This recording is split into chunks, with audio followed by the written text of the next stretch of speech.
Brought to you by TechnoSpark 20 series smartphones.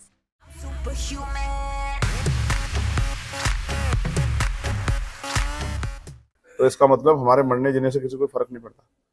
तो जब मेरे जैसे व्यक्ति के लिए नहीं बोलेंगे तो फिर किसके लिए बोलेंगे? तो हमारा जो वर्कर है वो 24 घंटे 7 दिन समाज के लिए रक्षा खड़ा रहता है। जनता के गुलाम थोड़ा ही है, जनता किसी के अधीन नहीं है। और लोकतंत्र में जनता मालिक होती है, जनता तय करेगी कौन आगे बढ़ेगा, और जनता जिसके साथ खड़ी वही आगे बढ़ेगा।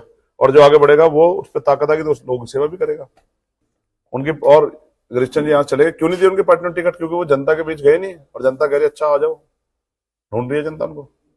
तो अभी एक बार वाला रिकॉर्ड तोड़ेंगे कि एक बार हम तो सारे रिकॉर्ड तोड़ देंगे। हम तो किसान के बेटे हैं भाई, प्राइमरी स्कूल के मास्टर के। हम सारे रिकॉर्ड तोड़ने के लिए तो आए हम। पश्चिमी उत्तर प्रदेश के पहले फेज के चुनाव में सबसे अहम अगर कोई सीट है तो वो नगीना की सीट मानी जा रही है, क्योंकि चंद्रशेखर आजाद खुद यहां से चुनाव लड़ रहे हैं अपनी पार्टी से। स्वागत है चंद्रशेखर जी। धन्यवाद। मैं देख रहा था आपकी मीटिंग में, आप छोटी छोटी मीटिंग्स, जातियों की मीटिंग्स, बिरादरियों की मीटिंग ऐसे कर रहे हैं और लोगों को जगा रहे हैं। नगीना की सीट कितनी इंपॉर्टेंट है और आपकी इस मीटिंग से आपको कितना सपोर्ट मिल रहा है? देखिए ऐसा है, चुनाव में तो एक आदमी भी जरूरी होता है, और जिस आदमी को फ्री में कुछ मिल जाए वो व्यक्ति कदर ही नहीं जानता। यहाँ तो हमारे परिवार में कोई राजनीतिक व्यक्ति नहीं हुआ। मेरे पिताजी प्राइमरी स्कूल में मास्टर थे और माँ मेरी हाउसवाइफ थी। हमारे यहाँ कोई बड़ा चुनाव किसी परिवार के व्यक्ति लड़ा। मैं पहला आदमी हूँ जो राजनीति में हूँ, तो मैं लोगों की कदर समझता हूँ। मैं जानता हूँ, हमारे कहावत है, गरीब के घर अगर कोई अमीर पैसे वाला आ जाए, मजबूत आदमी, तो वो चद्दर नहीं बिछाता है और अपनी औकात से बढ़ के काम करता है, जिससे कि उस अमीर आदमी को ये ना महसूस हो कि मेरा अपमान हो रहा है या भाई मेरी कदर नहीं हुई। तो हम तो गाँव के रहने वाले किसान परिवार से आते हैं। हमने तो बचपन से संघर्ष देखा है, आज भी हम संघर्ष कर रहे हैं। हम गांव में जाते हैं, छोटी छोटी मीटिंग इसलिए करते हैं क्योंकि मेहनत मजदूरी करके लोग अपना घर चला रहे हैं। बड़ी रैली करेंगे, समय जाएगा, साधन लगेंगे, सब चीजें, इतने साधन भी हमारे पास नहीं है। तो छोटी मीटिंग करके गांव में जाके भाईचारा पैदा करते हैं, लोगों को जगाते हैं। जब लोगों में भाईचारा पैदा हो जाएगा और लोगों का विश्वास अपने प्रत्याशी के प्रति और उस विचार के प्रति बन जाएगा जिस विचार के लिए हम लोग लड़ रहे हैं, तो उनके समर्थन से, क्योंकि लोकतंत्र में तो जनता जिसके साथ होती है वही ताकतवर होता है, वही आगे बढ़ता है। तो जब उनका समर्थन और आशीर्वाद मिल जाता है तो फिर कोई आगे बढ़ने रोक नहीं सकता। तो आज स्थिति ऐसी है कि 70% में हम हैं और 30% में सब है, और आप देखना आगे आगे बढ़ेगा, कम नहीं होगा। 70% में आप हैं, लेकिन आपका मुकाबला किससे है? मैं सुन रहा था आप कह रहे हैं कि आपका मुकाबला एक ही आदमी से, तो क्या आमने सामने की लड़ाई? हमारा मुकाबला खुद से है। हम जितनी मेहनत करेंगे उतना हमारा चुनाव 70 से ऊपर को बढ़ेगा। बीजेपी से नहीं है आपका? मैं फिर कह रहा हूँ ना, बीजेपी ने जितना जनता का इलाज किया ना, जनता खुद देख रही है। कुछ नहीं है उनके पास बताने के लिए कि हमने क्या किया, बस ये बताने के लिए कि 4 किलो राशन दिया। अगर आजादी के 75 साल बाद भी, और इतने बड़े बड़े दावे करने वाले प्राइम मिनिस्टर जो कहते थे 2 करोड़ रोजगार दूंगा, किसानों की आय दुगनी कर दूंगा, काला धन लाऊंगा, 15 लाख रुपए दूंगा, अगर वो ये कह दें कि नोटबंदी करके कमर तोड़ दूंगा, किसी कमर तोड़ दी? 2000 का नोट बंद कर दिया आपने। जो इतनी बड़ी बड़ी बातें करते हैं वो प्राइम मिनिस्टर अब ये कहने लगे कि मैं 80 करोड़ लोगों को सस्ता राशन दे रहा हूं, यानी कि 80 करोड़ लोग हैंड टू माउथ है देश में। ये हमें मिला है आजादी के बाद अब तक।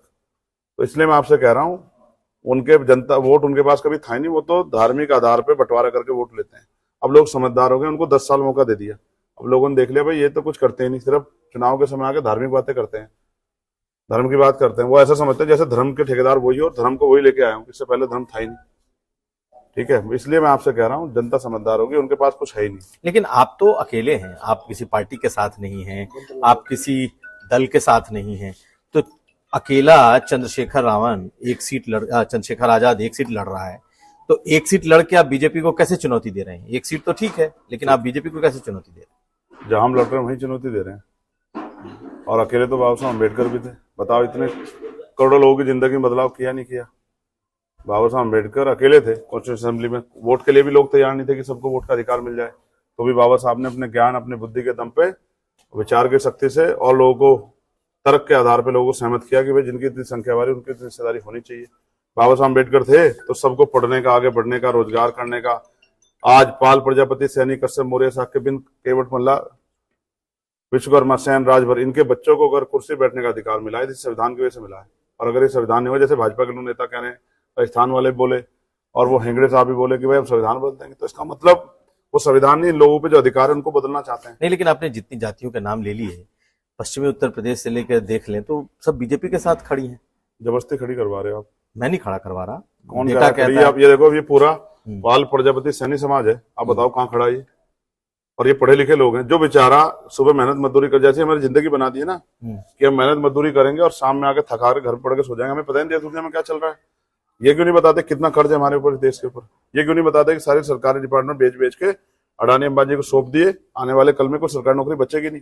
पहले आर्मी में जाते थे लोग, पुलिस में जाते थे, कहाँ आर्मी? अग्निवीर हो गया, कोई जाने को राजी नहीं। पुलिस की भर्ती पेपर लीक हो गया। ये भी तो जनता देख रही है किस तरह उनके सपनों को कुचला जा रहा है।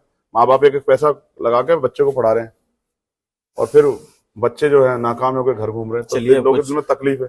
एक सवाल मेरा सबसे बड़ा ये है जो मैं आपके जरिए रखना चाहता हूँ देश के सामने, बहुत बड़ा प्लेटफॉर्म है आपका।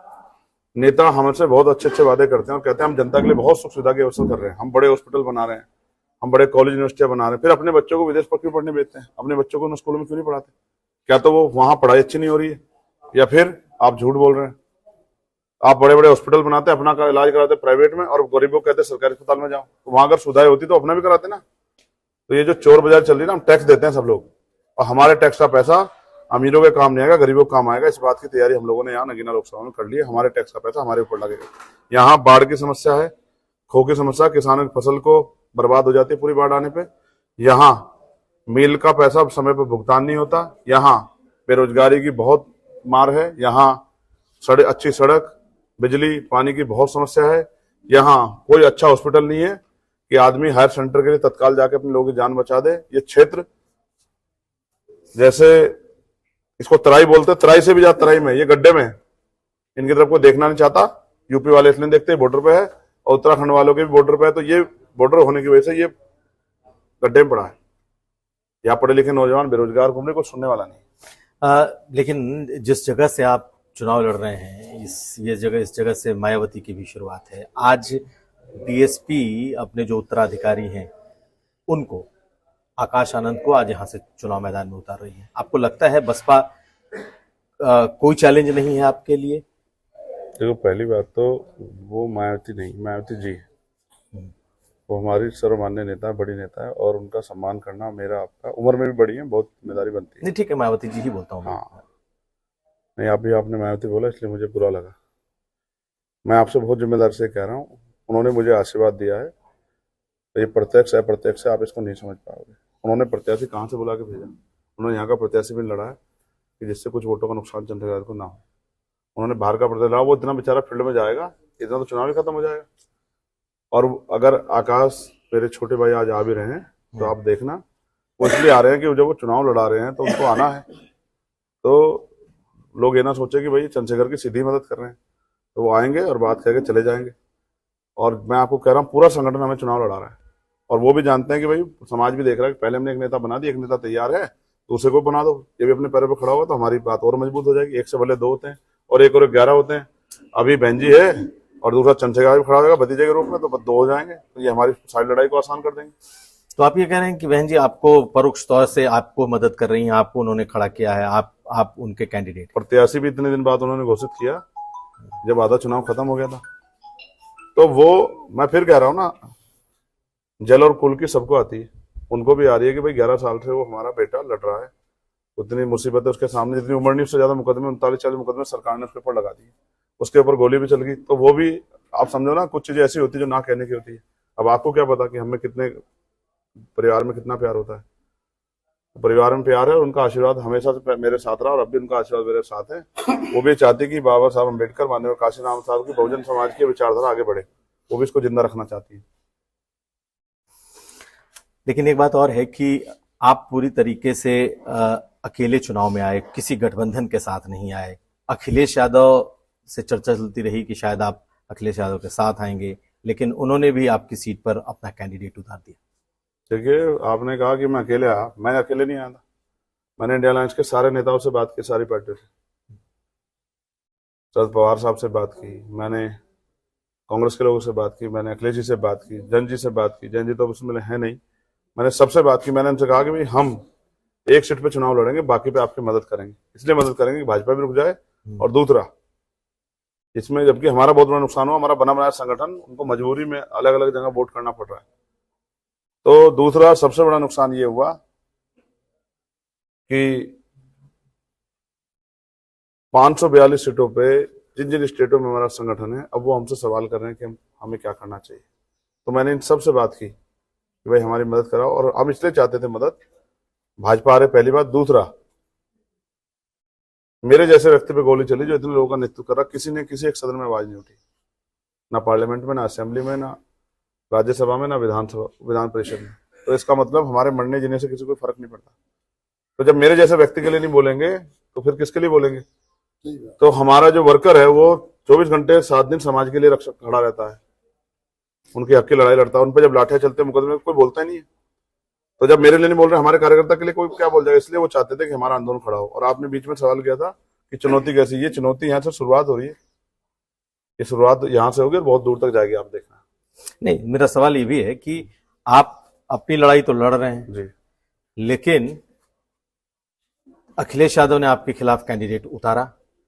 आपकी अगली रणनीति क्या होगी? क्या आपने चुनाव के बाद, क्योंकि पहले फेज में ही आपका चुनाव खत्म होगा, उसके बाद क्या आप इंडिया अलायंस के लोगों के लिए चुनाव प्रचार में जाएंगे? क्या आप उनकी मदद करेंगे? क्या अपने लोगों को कहेंगे कि आप पहली बात एंटी बीजेपी का जो बड़ा गठबंधन है उसको जिताओ?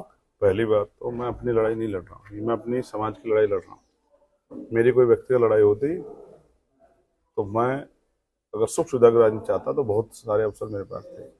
मैं अपने समाज की आवाज बनने के लिए, कमजोर हक वंचित समाज की, किसान कमेरों की आवाज बनने के लिए लड़ रहा हूँ कि उनकी आवाज कोई उठाने को राजी नहीं है। दूसरी बात, मैंने प्रयास किया, उन्होंने मदद नहीं की। अब जो भी कुछ फैसला होगा वो पार्टी का फैसला, अभी तो हम नहीं लड़ रहे हैं, लेकिन अब हम ये प्रयास करेंगे कि आंदोलन ना कमजोर पड़े, क्योंकि इलेक्शन कमीशन में अपनी पार्टी को बनाए रखने के लिए मिनिमम सीटें लड़नी ही पड़ती है। नहीं लड़ेंगे तो पार्टी का अस्तित्व खत्म हो जाएगा। तो बहुत सब चीजें अब जो पार्टी के फैसले होंगे वो फैसले बैठ के होंगे। अभी पूरी पार्टी का ध्यान जो है वो 19 तारीख के चुनाव पे तो इसके बाद, अपनी चुनाव के बाद क्या आप कैंडिडेट उतारेंगे दूसरे जगह? मैंने फिर कहा ना, मैं तो वर्कर हूँ पार्टी का सामान्य। हमारे लीडर खड़े जगदीश पाल साहब, सतपाल चौधरी साहब, मैं तो वर्ग सामान्य नेता हूँ पार्टी का। जो मुझे पार्टी आदेश करेगी उसको करेंगे। हमारे बड़े लीडर सब लोग खड़े हैं, उनका दीपक राणा, जो उनका आदेश होगा हम तो उस पर काम करेंगे। हमारे जिलाध्यक्ष ने हमें कहा कि आपको इस गांव में जाना है, हरिओम एडवोकेट, हम उस गांव में चले जाते हैं। तो हम तो एज ए कार्यकर्ता अपनी पार्टी के समर्पित कार्यकर्ता हैं, ईमानदार, जो पार्टी का आदेश उसका पालन करते हैं। आगे पार्टी जो आदेश देगी उसका पालन करेंगे। लेकिन अभी भी लोगों में इस बात का कंफ्यूजन है कि आखिर ऐसा हुआ क्या कि आप लगातार बीजेपी के खिलाफ रहे। आप एक तरीके से मान करके ये चला जा रहा था कि आप इंडिया गठबंधन के साथ है। तो वो कौन लोग हैं जिन्होंने आपको नहीं आने दिया? वो कौन लोग हैं जो आपको इंडिया गठबंधन से उन्होंने दूर रखा? क्या अखिलेश यादव का भी रोल है? जनता का गठबंधन हमारे साथ है, और नेताओं का भी तो नाम बताएंगे। जनता ही इंडिया है। बाकी तो एक सीट पे कभी 2 प्रत्याशी बदल दो, कभी 3 प्रत्याशी बदल दो, कभी 4। जनता इतनी कंफ्यूज होगी, उनको समझ नहीं आ रहा है कि चुनाव परिणाम तो क्या होंगे, वोट ही किसे देनी। तो मैं अखिलेश जी का भी धन्यवाद करता हूँ और कांग्रेस का भी धन्यवाद करता हूँ और तमाम विपक्ष के सब साथियों का धन्यवाद करता हूँ। उन्हें मेरी जरूरत नहीं थी तो उन्होंने मेरी मदद नहीं ली। वो अपने दम पे जीतना चाहते हैं, उनका स्वागत है। हम अपनी पार्टी को, अपने आंदोलन को, अपने महापुरुषों के विचार को आगे बढ़ाने के लिए हम भी अपने निर्णय लेंगे और मजबूती से लेंगे। ऐसा भी हमें अपने ऊपर भरोसा है कि हम मेहनत कर रहे हैं, जनता हमारी मेहनत को भी समझेगी और हमारी मदद करेगी। एक चीज बताइए, आपने कहा कि बहन जी आपकी मदद कर रही हैं, जी, आप बहन जी की मदद कर रहे हैं उनके दूसरी सीटों पर? और फिर मैंने आपसे क्या कहा, अब सारी चीजें बताने की थोड़ा ही होती है मीडिया को। कुछ चीजें तो पर्दे के पीछे भी रहनी चाहिए। आप बताओ, सारी चीजें बताएंगे तो रणनीति क्या बचेगी फिर अगर सारी चीजें बता दी। अब तो एक बात है, मैंने यही बता दिया, आपको गलती कर दी। अब आप जो है बता दोगे तो विरोधी जो है सब सतर्क हो जाएंगे कि पूरा परिवार एकजुट हो गया है। आप लगातार करीब रहे, कहा जाता है, जयंत चौधरी के, लेकिन जयंत चौधरी ने बीजेपी का दामन थाम लिया। ठीक है, तो आपको लगता है कि जो लोग साथ साथ रास्ते में चल रहे हैं अचानक से छोड़ करके बीजेपी चले जाते हैं? उनकी अपनी इच्छा है, इसमें मैं क्या कर सकता हूँ भाई। आज आप जिस चैनल में, अगर कल आप इसे छोड़ किसी दूसरे चैनल में चले जाओ तो भाई ये तो आपका निर्णय होगा, नहीं होगा। इसमें कुमार साहब मेरा क्या हो सकता है? देखो, जैन जी अच्छे आदमी है, एक बड़े परिवार से आते हैं, उस परिवार ने बहुत दिन सेवा की है। चौधरी चरण सिंह जी को मैं अपना नेता मानता हूँ। उसका कारण है उनकी वैचारिक शक्ति की वजह से, उनके संकल्प की वजह से और उनकी ईमानदारी की वजह से। और चौधरी अजीत सिंह जी से मैंने मदद की थी कैराना उपचुनाव में, उनके प्रत्याशी को हमने जिताने का काम किया था। गलती की है उन्होंने? आपको लगता है उन्होंने गलती की है भाजपा में जाके? नहीं, मैं फिर कह रहा हूँ, क्या परिस्थिति रहेंगी बेहतर जानते हैं। जिसके ऊपर बीतती है उसको पता होता है उसके क्या महसूस होता है उसको। जैसे आपने कहा कि भाई इन्होंने आपकी मदद की, भाई ठीक है, नहीं मदद की तो जनता करेगी ना मदद। आप जनता के गुलाम थोड़ा ही है, जनता किसी के अधीन नहीं है, और लोकतंत्र में जनता मालिक होती है। जनता तय करेगी कौन आगे बढ़ेगा, और जनता जिसके साथ खड़ी वही आगे बढ़ेगा, और जो आगे बढ़ेगा वो उस पर ताकत आएगी तो उस लोगों की सेवा भी करेगा। तो आपकी लड़ाई फिलहाल एक सीट पर है, फिलहाल एक सीट पर है। तो अब एक सीट से आगे का क्या है? अगर आप संसद में पहुंचते हैं, जो कि आप कह रहे हैं कि आप सबको साथ लेकर के चल रहे हैं, फिर तो किसके साथ जाएंगे? क्या एनडीए के साथ? भाजपा के साथ तो जाने से रहा। ठीक है, मैं मर तो सकता हूँ, लेकिन भारतीय जनता पार्टी के साथ नहीं सदन में जाकर बैठ सकता, उनके खेमे में नहीं जा सकता। और फिर मैं आपसे कह रहा हूँ, मैं पढ़ा लिखा व्यक्ति हूँ, अकेला ही आदमी पार्लियामेंट में जाके अपने लोगों के हितों के लिए बोलूंगा, और जिसकी भी सरकार होगी उससे रोज लड़ूंगा, सड़क पे भी लड़ूंगा और पार्लियामेंट में भी लड़ूंगा, और रोज वहां दरी बिठा के अपने लोगों के हकों के लिए आंदोलन करूंगा। मजबूर कर दूंगा सरकार को कि वो इस तरह के कानून बनाए जिससे जनता के हित आगे बढ़े, जिससे जनता की आवाज आगे बढ़े। और मैं, आप देखो कितना अच्छा अवसर है मेरे पास, अपने दल का मैं अकेला मेंबर हूं, तो मेरी सारी बात, जब भी कोई मामला आएगा, जब भी कोई कानून बनेगा या जिस भी बिल पे चर्चा होगी, मुझे सुनना पड़ेगा पार्लियामेंट को। बाकी तो लोग पीछे बैठे रहेंगे, तो मुझे सुनना पड़ेगा। मैं अपनी बात को रखूंगा और जोरदार देकर रखूंगा, पूरी हिम्मत से रखूंगा, अपने लोगों को बताऊंगा कि ये जो बिल है इसकी सच्चाई क्या है, और ये बिल जनता के हित का है नहीं है, और उससे जो है जो वैचारिक ताकत पैदा होगी उससे आंदोलन को मजबूत करेंगे। और अभी तो बहुत चुनाव लड़ने हैं, अभी हरियाणा आ रहा है, हम अपने साथियों का भी ख्याल रखेंगे और अपने विरोधियों का, सबका ख्याल रखेंगे। अभी हरियाणा आ रहा है, महाराष्ट्र आ रहा है, हमारा संगठन है सब जगह। हम एमपी एमएलए की लड़ाई थोड़ी लड़ रहे हैं, हम तो आंदोलन की लड़ाई लड़ रहे हैं कि आंदोलन बहुत दूर तक पहुंचे लोगों तक। कितने काम करने वाले लोग हैं आंदोलनकारी, जो जिनको मौका नहीं मिला, वो बेचारे घर बैठे हुए हैं, सड़कों पर लड़ते वो है, लाठियां वो खाते हैं। चुनाव कोई भी लड़ने आ जाता है, जनता देख रही है कि अगर लड़ने वाले को मौका दोगे तो और बात आगे बढ़ेगी। 19 को आपका चुनाव खत्म हो जाएगा जी, 4 जून को रिजल्ट है। ठीक है। आप 1 सवा महीने किसके लिए चुनाव प्रचार करेंगे? किस पार्टी के लिए, किस कैंडिडेट के लिए, किसी के लिए करेंगे? इसका फैसला ना तो मैं कर सकता ना आप, इसका फैसला बोल तो सकते हैं आप, पार्टी करेगी। भाई कल का मौसम कैसा होगा ये मौसम वैज्ञानिक बता सकते हैं, मैं तो मौसम वैज्ञानिक भी नहीं हूँ। मैं तो मैंने कहा पार्टी का कार्यकर्ता हूँ, पार्टी का जो फैसला होगा मैं उसका सम्मान करूंगा। मैं सबकी मदद करना चाहता कि सब आगे बढ़े और ये सत्ता से मुक्ति मिले, लेकिन कौन किसी को रोकना चाहता है ये आप और मैं जानते हैं, और सबने देख भी लिया। पिछली बार तो अखिलेश जी ने कह दिया भाई चंद्रशेखर आजाद पे किसी का फोन आ गया था तो उठ के चले गए। इस बार किसका फोन आ गया? इस बार तो मीडिया ने आपसे पूछा तो भाई आपने कह दिया कि भाई हमने बहुत लोगों को आगे बढ़ा दिया, अब हम किसी को आगे नहीं बढ़ाना चाहते। तो आप ये सोचते हो फ्री में आपको समाज वोट कर देगा, आपके कारनामे भूल जाएगा समाज। किसी यही वही सीट है जिसपे प्रमोशन रिजर्वेशन का बिल जो है फाड़ा गया था एमपी के द्वारा। समाज भूलने वाला थोड़ा ये समाज, सब जानता है समाज। हम तो कोशिश कर रहे थे, सब लोग एकजुट रहे, और हम तो अब भी कोशिश कर रहे हैं कि भाई आपने बुरा कर दिया, हमारा कोई बात नहीं, हम आपको कह रहे हैं, हम आपके लिए मंगल कामना करते हैं, हम संतों गुरुओं महापुरुषों को मानने वाले लोग हैं कि भाई आपका भला हो। हम तो नहीं, लेकिन एक सवाल तो उठता है ना हमेशा कि भाई आपने कोशिश की अखिलेश यादव के साथ जाने की, या फिर उनकी मदद लेने की, या उनको मदद करने की। आपके और अखिलेश यादव के बीच ऐसी कौन सी बात रही कि अलग अलग लड़ रहे हैं ना, वो आपको सपोर्ट कर रहे हैं, यहाँ तक कि कैंडिडेट भी उन्होंने आपके खिलाफ उतार दी? कौन सी ऐसी बात रही? उन्होंने भी अच्छा किया, कैंडिडेट इतनी दूर का लाके उतारा, लोग कह रहे हैं भाई तेरा करेंगे क्या हम। यानी वो भी मदद कर रहे हैं आपकी? अब समझ रहे हो ना, मैं आपको फिर कह रहा हूँ, उनकी मजबूरी रही होगी कैंडिडेट उतारना बेचारों की। सीधे भी तो मदद कर सकते थे, कैंडिडेट ना देते? क्या पता, फिर आप लोग ये बहन जी की बात तो समझ में आती है कि चलो एक उन्होंने, वो भी तो भाई हैं, वो कौन सा गैर है मुझसे? मैंने उनकी मदद नहीं की क्या? रामपुर में मदद की उनकी खतौली मदद की, मैनपुरी में मदद की, घोसी मदद की, मैंने क्या उनकी मदद नहीं की? तो अभी तो उनके सारे सीट बचे हैं, करेंगे मदद? मैंने क्या कहा आपसे? वो भी मदद कर रहे, तब उन्होंने इतनी दूर का प्रत्याशी उतारा जो जिसे बेचारे को लोग जानते नहीं, उसका भी भला हो, प्रत्याशी का भी और उनका भी। अब देखो ये पैसे वालों का समय खत्म हो गया राजनीति करने का।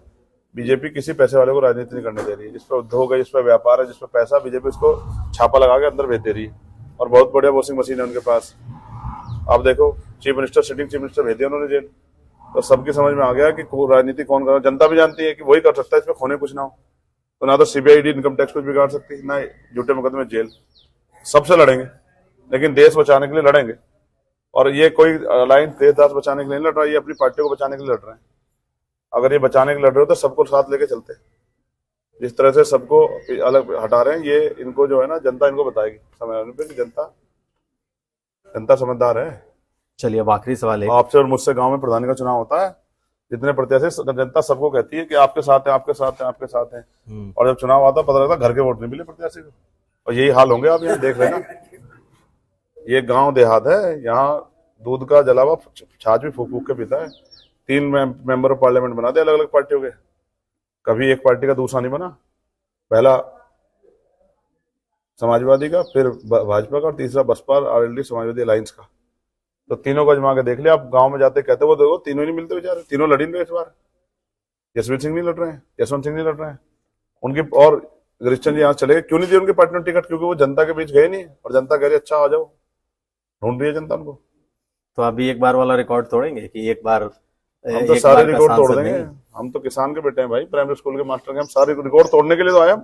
हमसे ज्यादा किसी का मुकदमा होता आप बता दो आज के नेताओं पे, और वो भी समाज हित के, प्रॉपर्टी के नहीं, पैसे के नहीं, किसी उद्योग व्यापार पे छापे के नहीं, सारे जनता के हितों के मुकदमे हैं। किसी बहन बेटी के सम्मान में लड़ते, किसानों के सम्मान में लड़ते, पहलवानों के सम्मान में लड़ते। पहलवान बेटे पे जब हमला हुआ उनको पानित किया गया, जी जान लगा दिया हमने। किसानों के आंदोलन लड़ते हुए, 69 शिक्षक भर्ती के लड़ते हुए, पुलिस की भर्ती में जो घोटाले हुए उसको लड़ते हुए, दिल्ली में गुरुघर तोड़ दिया उसको लड़ते हुए। जब एनआरसी का आंदोलन, अकेला चंद्रशेखर खड़ा था जामा मस्जिद पे, ये बताने के लिए देश के मुसलमानों घबराना मत, चंद्रशेखर आपके साथ है, एक मजबूत संगठन लेके घबराना मत, सब एकजुट रहो, देश सबका है, सबका खून शामिल है इस मिट्टी में, कोई अपने आप को मालिक ना समझे। ये लोकतंत्र है, जनता इसके साथ होती है। हमने भाजपा को इतने बुरे हाल में देखा 2-2 सीटों पे। अब आप समझो अब सत्ता में तो चले जाएंगे। पुरानी पेंशन में बताओ भाजपा क्या कह रही है, पूछ के देखो उन नेताओं से कि पुरानी पेंशन बहाल करेगी नहीं करेगी। और जिस तरह से सरकार डिमांड मेरे आरक्षण बचेगा नहीं बचेगा, तो जनता सब समझ रही है। चलिए एक सवाल और आखिर में जी। आप पर खतरा हमेशा मंडराता रहा, आप पर गोलियां चली, आपने बार बार सुरक्षा की मांग की, और अब आपको सुरक्षा दे दी गई है। आपको अब आप सुरक्षित महसूस करते हैं? 2 दिन पहले फिर से मुझे धमकी दी गई। बुरा यह है कि आज तक ने उसको सीरियसली नहीं लिया। अगर यूपी तक उसको सीरियसली लेके खबर रहता तो शायद सरकार पर दबाव पड़ता। क्या है बताइए? तो लाई अब तो कहा सीधा जाएगा। मैं आपको दिखा दूंगा। अभी 2 दिन पहले एक 16 मिनट की ऑडियो जिसमें एक शख्स ये जाति शब्द भी कह रहा है बाबा साहब को भी और मुझे भी, काशीराम साहब को भी, और वो कह रहा है कि पिछली बार तो बच गया था, मारने वाला मेरी मौसी का लड़का था, और अब की बार बचेगा नहीं, अब की बार छोड़ेंगे किसी कीमत पे। और मैंने सारी चीजें सरकार को भी दी, पुलिस को भी दी, लेकिन सरकार और पुलिस मुझसे कितना प्यार करती है जानते हैं। ये कंडीशनल है कि इलेक्शन तक आपको सुरक्षा दे रहे हैं, क्योंकि और सुरक्षा क्यों दी ये भी आप जानते हैं, क्योंकि आईबी की रिपोर्ट है कि चंद्रशेखर की हत्या करके की जा सकती है। तो मेरे लोगों में एक तो लॉ एंड ऑर्डर ना खराब हो, और दूसरा मेरे लोगों में कोई नकारात्मक निराशा ना जाए सरकार, इसलिए सरकार ने डर के ये काम किया है। और मुझे मेरी सुरक्षा तो कुदरत कर रही है, मैं तो गोली से बच गया, 4 गोली मेरे ऊपर चली। अब बताओ सुरक्षा किसको मिलनी चाहिए? उसको जिसको कोई कुछ नहीं कह रहा है, जिसको कोई खतरा नहीं है, उसको जिसको खतरा है, आप बताओ।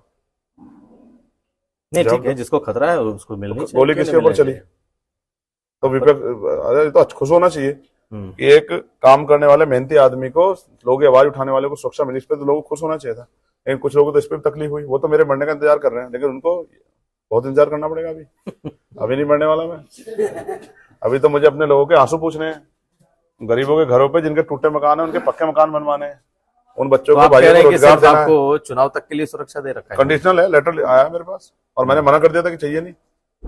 तो फिर उन्होंने मुझे दिखाया कि ये है, इस अब भविष्य खतरों का होगा, आप कुछ भी होगा आप जिम्मेदार होंगे, हम नहीं होंगे, अब पहले बता रहे हैं। ठीक है, मैं तो आपसे फिर ये कह रहा हूँ ना, अभी तो मुझे मेरी बहनों के आंसू पूछने, अपनी माओ के, अपने भाइयों को रोजगार देने, गरीबी बेबसी के खिलाफ लड़ना है, इनके सम्मान की रक्षा करनी, जाति के आधार पर जो दलित पिछड़े वर्ग के लोग अपमानित किया जाए इसे बंद करना है, जातिहीन समाज बनाना है। और ऐसा चाहूं राज में जहां मिले समन्वयन और छोटे बड़े सब संबसे रविदास राय पर्सन, ऐसा राज व्यवस्था करनी है कि जिसमें कोई छोटा बड़ा ना हो, कोई ऊंच नीच ना हो, कोई भेदभाव ना हो, किसी को खाने के लिए अन्न की, तन ढकने के कपड़े की, सर ढकने की छत की दिक्कत ना हो, पीने के लिए साफ पानी की दिक्कत ना हो, किसी बहन बेटी पे जुर्म जाती ना हो, किसी की हत्या ना हो, किसी का बलात्कार ना हो, कोई बहुत अमीर ना हो, कोई बहुत गरीब, सब लोग समान रूप से जिए। और बेगमपुरा राज, बिना गम का राज, सबके लिए, ना अगड़ों के लिए ना पिछड़ों के लिए, किसी एक के लिए नहीं, सबके लिए, चाहे वो मुसलमान हो, जैन हो, सिख हो, बौद्ध हो, ईसाई, पारसी हो, दलित हो, पिछड़े अगड़े हो, बिना गम का राज, सब किसी की जिंदगी में कोई गम ना, ऐसा राज, बेगमपुरा राज लाने के लिए जो संविधान का राज है, उसके लिए हम लोग संघर्ष करें। बहुत शुक्रिया बात करने के लिए, हमारी शुभकामनाएं। धन्यवाद। तो हमारे साथ थे चंद्रशेखर आजाद, लगातार नगीना में अपना कैंपेन कर रहे हैं, और हम उनके कैंपेन में नीरज कुमार, कुमार अभिषेक, जी, दादा। नगीना।